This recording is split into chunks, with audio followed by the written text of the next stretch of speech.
گا۔ ہر مومن کی یہ چاہت ہے کہ روز قیامت ہم مغفور ہو جائیں، معاف ہو جائیں۔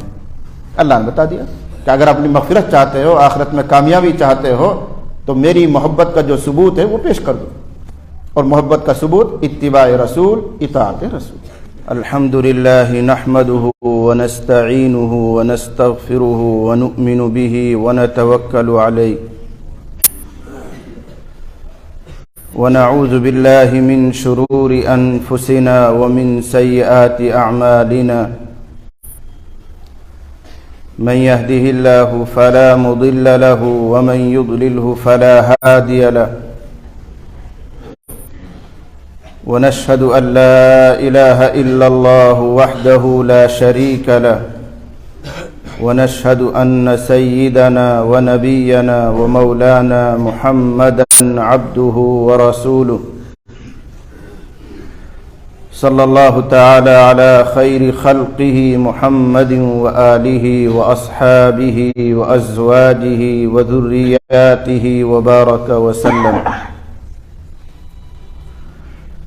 أعوذ بالله من الشيطان الرجيم، بسم الله الرحمن الرحيم۔ قل إن كنتم تحبون الله فاتبعوني يحببكم الله ويغفر لكم ذنوبكم والله غفور رحيم۔ قل أطيعوا الله والرسول فإن تولوا فإن الله لا يحب الكافرين۔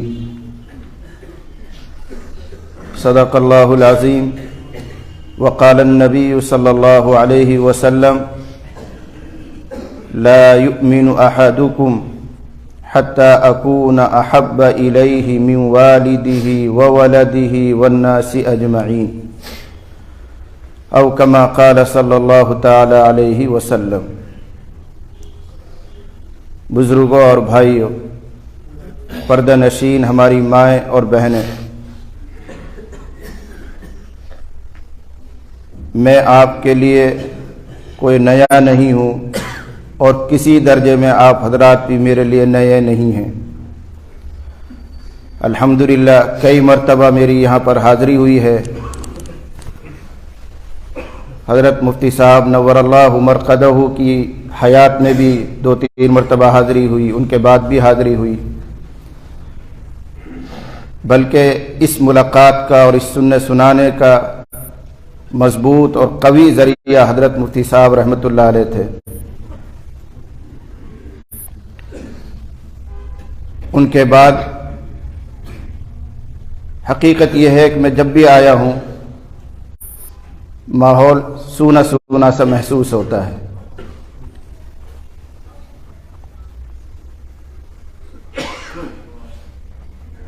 اللہ ان کو غریق رحمت فرمائے، ان کے درجات کو بلند فرمائے،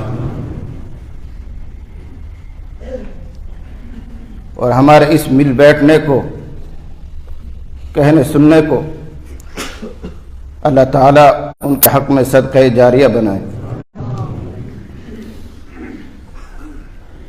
ہر مرتبہ آپ حضرات کو اتنی بڑی تعداد میں دیکھ کر بہت مسرت ہوتی ہے، خوشی ہوتی ہے، اور اندازہ یہ ہوتا ہے کہ آپ حضرات کو اللہ سے، اس کے رسول سے، قرآن سے، اللہ کے اتارے ہوئے دین سے لگاؤ اور محبت ہے۔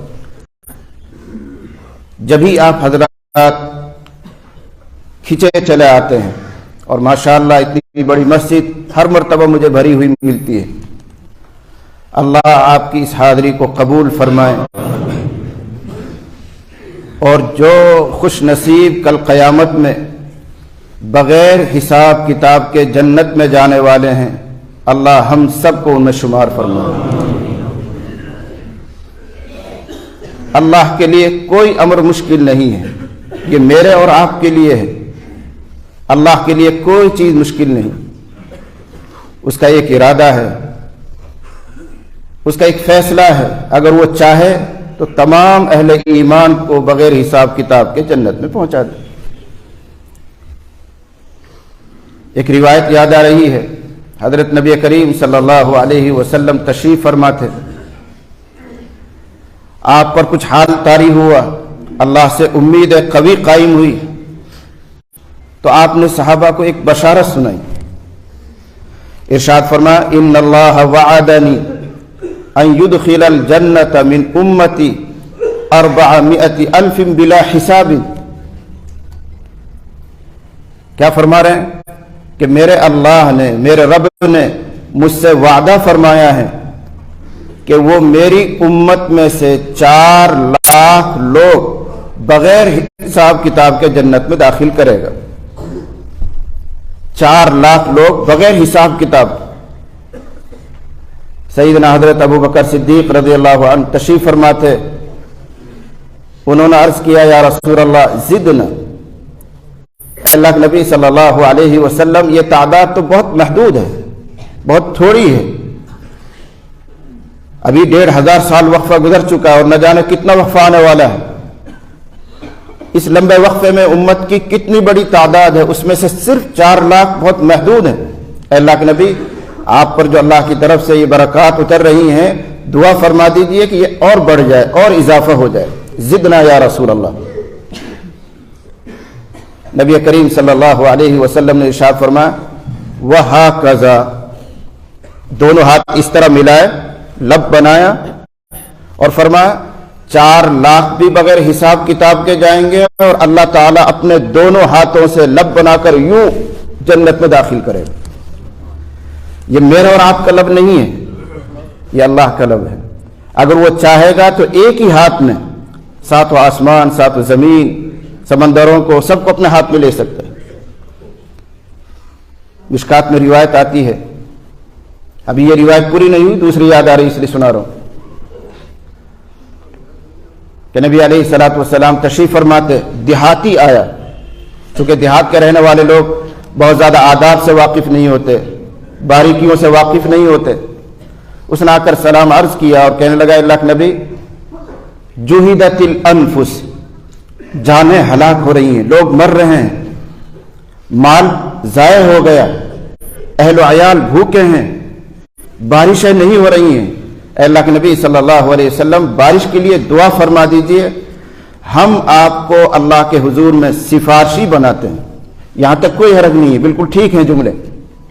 اگلا جملہ انہوں نے کہا اور اللہ کو آپ کے حضور میں سفارشی بناتے ہیں، تو حضور نے فرمایا سبحان اللہ سبحان اللہ سبحان اللہ، بار بار دہراتے رہے، یہاں تک کہ اس کے آثار صحابہ کرام کے چہروں پر بھی ظاہر ہوئے۔ یعنی حضور تنبیہ فرما رہے ہیں کہ تم نے یہ کیا گستاخی کی، چھوٹا بڑے کے حضور میں سفارش کرتا ہے، اللہ کسی کے محتاج تھوڑی ہے جو میرے حضور میں آ کر اللہ سفارش کریں گے۔ وہ دیہاتی تھا، ناواقف تھا۔ تب آپ نے فرمایا اتدری ما اللہ، جانتا بھی ہے اللہ کیا چیز ہے، اللہ کتنے عظیم ہیں، کتنے بڑے ہیں، جانتا بھی ہے۔ تب آپ نے ارشاد فرمایا کہ 7 آسمانوں کے اوپر اللہ تعالیٰ کا عرش اس طرح ہے، یہ انگلیاں ایسے پھیلائی اور ہتھیلی کو اوپر رکھی، جس طرح یہ ہتھیلی ان انگلیوں کے بیچ میں آ گیا ہے، یہ ہتھیلی چھوٹی پڑ گئی ہے، ایسے ہی 7 آسمان عرش کے نیچے چھوٹے ہیں۔ پھر اس عرش پر اللہ تعالیٰ ہے، یئتو، حدیث میں لفظ آتا ہے یئتو، وہ عرش اس عظمت کے باوجود چرچراتا ہے، آواز کرتا ہے، تو پہچانتا بھی اللہ کیا چیز ہے۔ تو وہ اللہ جو اتنا عظیم اور اتنا بڑا ہے، اگر وہ 2 ہاتھوں کا ایسے لب بنا کر امت محمدیہ میں سے ایک مرتبہ بھر کر ڈالے گا تو کتنی بڑی تعداد جائے گی۔ لیکن ابو بکر صدیق رضی اللہ عنہ پر قربان جائیے، ارحم امتی بامتی ابو بکر، میری امت پر سب سے زیادہ رحیم اور رقیق القلب اور مہربان ابو بکر صدیق ہیں۔ انہوں نے کہا زدنا یا رسول اللہ، اے اللہ کے نبی اور بڑھوا دیجیے، اور بڑھوا دیجیے۔ ایک مرتبہ اور درخواست ہو گئی، دوسری یا اللہ کے نبی صلی اللہ علیہ وسلم اور اضافہ کرا دیجیے۔ آپ نے ارشاد فرمایا اللہ تعالیٰ میری امت میں سے 4 لاکھ بغیر حساب کتاب کے داخل فرمائیں گے، اور اس طرح یعنی 2 مرتبہ لب بنا کر اشارہ کیا، اور اس طرح۔ حضرت ابو بکر صدیق رضی اللہ عنہ نے پھر درخواست کی زدنا یا رسول اللہ، تو حضرت عمر رضی اللہ عنہ نے فرمایا دعنا یا ابا بکر، دعنا یا ابا بکر، ابو بکر بس رہنے دو، کیوں زحمت میں ڈال رہے ہیں حضور کو، کیوں بار بار کہلوا رہے ہیں، رہنے دیجیے۔ حضرت ابو بکر صدیق رضی اللہ عنہ نے فرمایا اگر اللہ اپنی پوری مخلوق کو جنت میں ڈال دے تو تجھے کیا تکلیف ہے، تجھے کیوں پیٹ میں درد ہوتا ہے؟ میں حضور سے دعا کرواؤں اللہ قبول فرمائے اور پوری کائنات کو اور پوری مخلوق کو اللہ جنت میں پہنچائے، تجھے کیا تکلیف ہے؟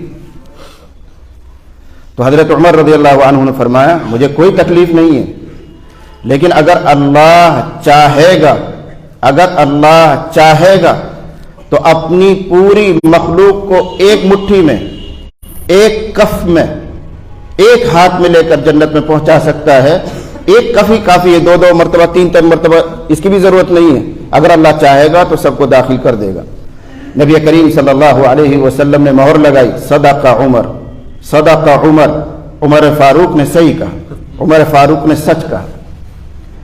اس لیے اس پاک موقع پر، مبارک موقع پر میں اپنے لیے، آپ کے لیے، اپنی آئی ہوئی ماں اور بہنوں کے لیے دعا دیتا ہوں کہ اللہ ہم سب کو اس مجمع میں شامل فرمائے۔ یقین مانی اللہ کو اپنے بندوں سے بے حد پیار ہے، بے حد محبت ہے۔ وہ نہیں چاہتا کہ کوئی صاحب ایمان دوزخ میں جائے، انتہائی پیار فرمانے والا، بہت زیادہ مہربان۔ ابن کثیر میں حدیث کے حوالے سے ایک واقعہ لکھا ہے، حضرت نبی کریم صلی اللہ علیہ وسلم باہر تشریف لائے، کچھ صحابہ کو آپ نے دیکھا کہ ہنس رہے، آپ نے فرمایا الا اراکم تضحکون اذکروا الجنۃ واذکروا النار، کیا بات ہے، بہت بے فکر ہو گئے ہو، کھلکھلا کے ہنس رہے ہو، جنت یاد کرو، دوزخ یاد کرو، اپنی فکر آخرت میں جس کے لیے مجلس ہے اس میں مشغول رہو، یہ کیا لا یعنی ہے، ہنس رہے ہو؟ یہ فرما کر نبی علیہ الصلوۃ والسلام آگے نکل گئے، صحابہ سہم گئے، نبی کا اتنا فرمانا ان کے لیے بہت بڑی چیز، سہم گئے، ڈر گئے، ان کے چہرے پر اداسی آئی، مایوسی چھا گئی۔ نبی علیہ الصلوۃ والسلام جہاں تشریف لے جا رہے تھے وہاں تک پہنچے بھی نہیں، چند ہی قدم آگے گئے تھے، جبرائیل آ گئے اور اللہ کا پیغام پہنچایا۔ نبی علیہ الصلوۃ والسلام واپس لوٹے وہیں سے اور انہی صحابہ کو اب بشارت سنا رہے ہیں، اور فرمایا جبرائیل آئے تھے میرے پاس اور کہہ رہے تھے کہ اللہ نے فرمایا یا محمد لم تقنط عبادی نبئ عبادی انی انا الغفور الرحیم،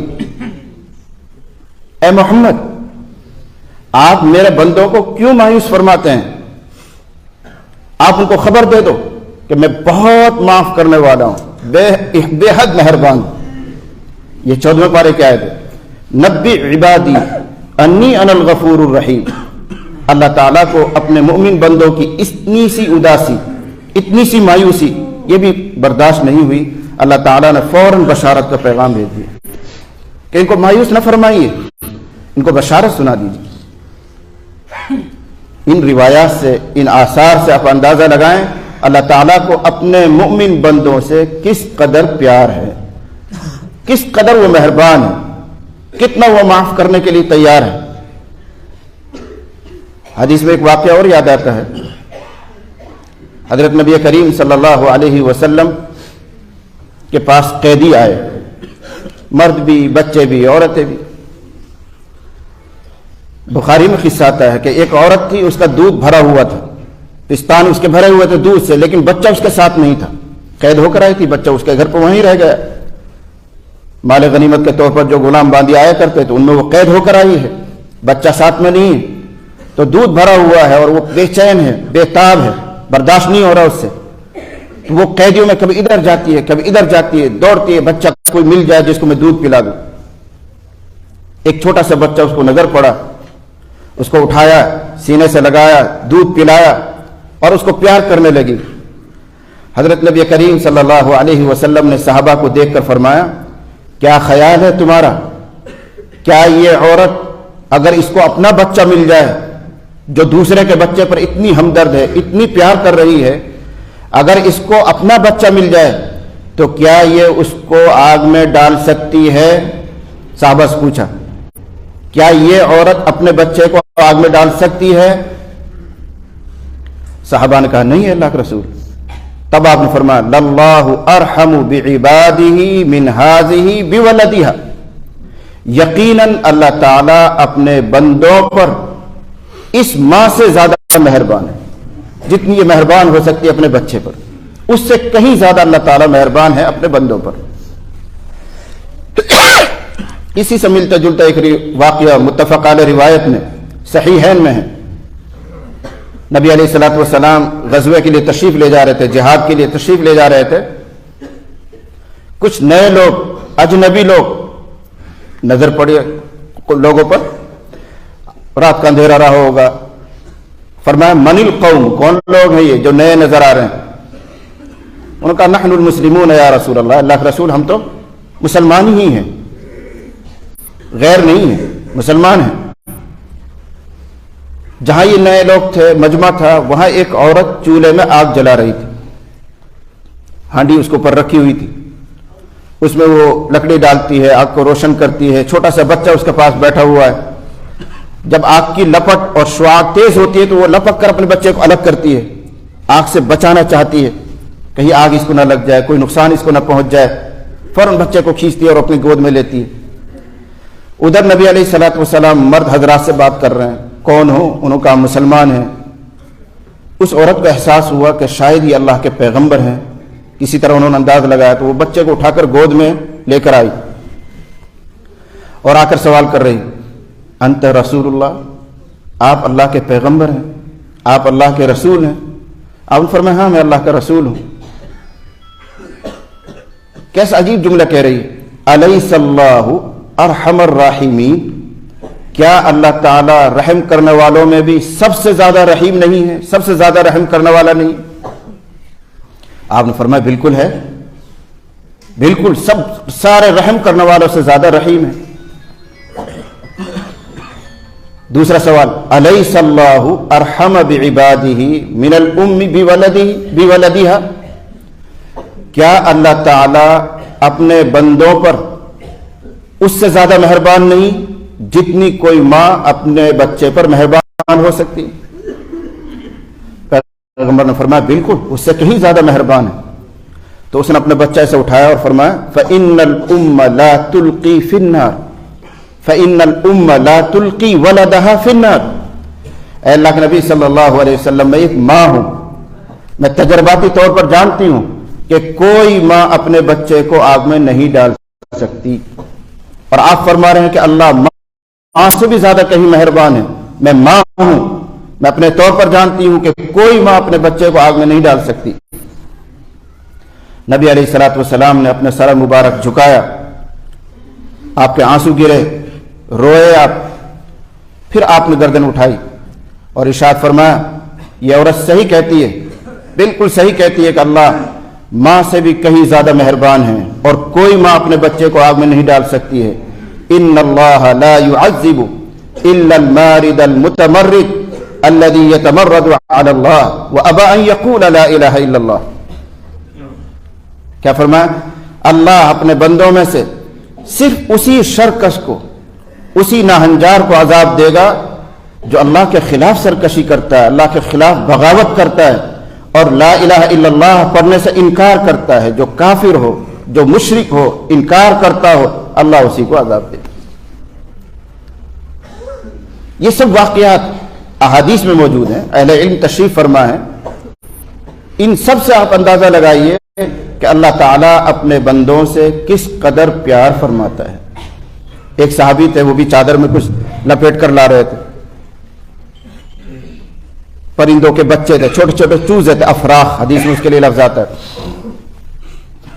اس نے اپنی داستان سنائی حضور کو آ کر، کہنے لگا اللہ کے نبی صلی اللہ علیہ وسلم ایک جگہ سے میں گزر رہا تھا، ایک گھونسلہ نظر آیا، آشیانہ نظر آیا، اور ان میں بچوں کے چہکنے کی آواز آئی، تو میں نے وہ بچے پکڑ لیے اور اس کپڑے میں، اس چادر میں ان کو چھپا لیا اور میں لے کر چلا۔ اتنے میں ان پرندوں، ان بچوں کی ماں وہ آئی اور میرے سر پر منڈلانے لگی، بچوں کی خاطر، بچوں کے پیار میں وہ چھوٹا سا پرندہ منڈلا رہا ہے۔ تو میں نے بچوں کو اڑایا نہیں، بس کپڑا یوں کھول دیا اور اس کو دکھایا پرندے کو، تیرے بچے یہ ہیں، تو وہ ماں بھی خود ان بچوں کے پاس آ کر یہاں بیٹھ گئی، گویا اس نے اپنا آپ کو بھی قید کروانا گوارا کیا کہ مجھے بھی قید کر لو، جب میرے بچے تمہارے ساتھ ہیں تو مجھے بھی قید کر لو۔ اے اللہ کے نبی، یہ وہ سب ہیں، اس میں ماں بھی ہے، اس میں بچے بھی ہیں۔ ایسے حضور کو نکال کر دکھایا۔ تب فرمایا آپ نے، کیا تم لوگوں کو تعجب ہو رہا ہے، کیا تم لوگوں کو حیرانی ہو رہی ہے اس پرندے کے اپنے بچوں سے پیار کرنے پر کہ اس نے اپنا آپ کو بھی شکار کروایا، اپنا آپ کو بھی قیدی کروا لیا، آزاد رہنا گوارا نہیں کیا، کیا اس پیار سے تمہیں حیرانی ہوتی ہے؟ صحابہ نے کہا بالکل حیرانی ہو رہی ہے۔ آپ نے فرمایا یقین مانو کہ اللہ تعالیٰ اس سے بھی کہیں زیادہ اپنے بندوں سے پیار کرتا ہے جتنا یہ پرندہ اپنے بچوں سے کرتا ہے۔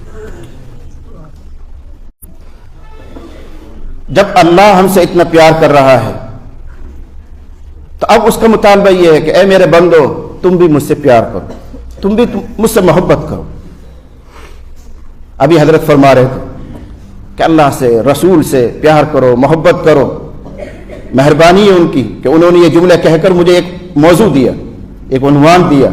میں سوچ رہا تھا کہ کیا بات کروں، کیا کہوں۔ اللہ ان کو جزائے خیر دے، ان کے جملوں نے مجھے راہ پکڑوا دی، ایک راستہ دے دیا۔ اللہ بھی ہم سے مطالبہ کرتا ہے کہ میرے بندو پیار کرو، محبت کرو۔ ہر انسان کسی بھی مذہب کا ماننے والا وہ اللہ سے محبت کا داعی ہے، دعوے دار ہے، دعویٰ کرتا ہے کہ میں اللہ سے محبت کرتا ہوں، لیکن ہر محبت قابل قبول نہیں۔ اس آیت کریمہ میں جو میں نے خطبے میں پڑھی ہے وہی بات بیان کی گئی، قل ان کنتم تحبون اللہ فاتبعونی یحببکم اللہ، اور اگلی آیت مارا قل اطیعوا اللہ والرسول۔ دونوں آیتوں کو ملائیں گے تو خلاصہ یہ نکلتا ہے کہ اگر تم لوگ اللہ سے محبت کرنے کا دعویٰ کرتے ہو تو دو باتیں پیدا کرو۔ نمبر ایک، اتباع رسول، اتباع نبی کے پیچھے چلنا۔ اتباع کا معنی آتا ہے نقل کرنا، افعال اور اقوال کی نقل کرنا، جیسا ہمارا محبوب کرتا ہے ویسے کرنے کی کوشش کرنا، اس کو اتباع کہتے ہیں۔ نقل، جن کو محبت ہوتی ہے کھلاڑیوں سے، وہ کھلاڑیوں جیسے لباس پہنتے ہیں، جن کے فلم ایکٹروں سے محبت ہے وہ ان کی طرح بال رکھیں گے، لباس پہنیں گے، یہی وہ نقل، یہی وہ اتباع ہے۔ اے لوگو، اگر تم اللہ سے محبت کرنا چاہتے ہو یا محبت کا دعویٰ کرتے ہو تو پہلی چیز یہ پیدا کرو کہ اپنے اندر اتباع لاؤ، نبی کی نقل۔